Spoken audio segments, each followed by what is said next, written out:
at like the lowest point, I just kind of put my arm on my mum and said, like, Lord, I need some help.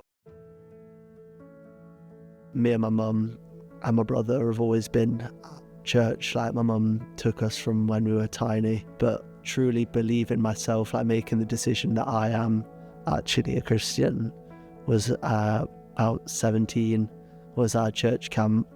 We were in like a time of quiet, like it was just the band singing. I just sat there. I just felt like a wave of like calmness, and I just like knew that was like a turning point. I was struggling with like body image, all the pressures that a normal teenager feels like. But as soon as I turned to the Lord, I started taking care of myself, started doing sport properly, started going to the gym, and like it just kind of flipped my image of myself.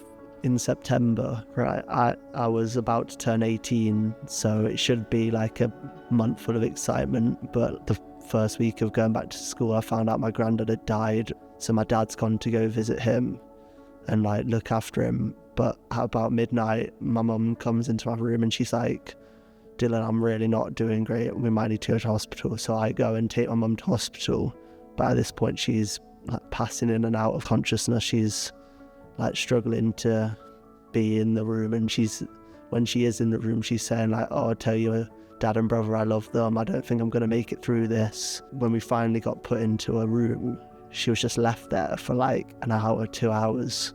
And then at like the lowest point, I just kind of put my arm on my mum and said, like, Lord, I need some help. The doctor walks into the room as soon as I finish my prayer, and he's like, hi, I'm your doctor. And then next thing you know, my mum starts to perk up a bit. Like, it felt like this is just a story, like it doesn't feel real still. As soon as I put my trust in the Lord, it tipped to the good again, get reaffirmed everything I've found out at the camp. In like the last 4 or 5 months, I've started leading in 11 to 14's youth church. And if you can think back to when you were 11 to 14, you just realise that that's a time where you can develop. And I think that it's really important to do that, because I remember being in their shoes not that long ago. You never know what God's plan is for them, and if you can help them find that plan, I think that's something that's really nice to do. No matter who you are, like, God will love you, and even if you don't see it, he will, and he can, and he is.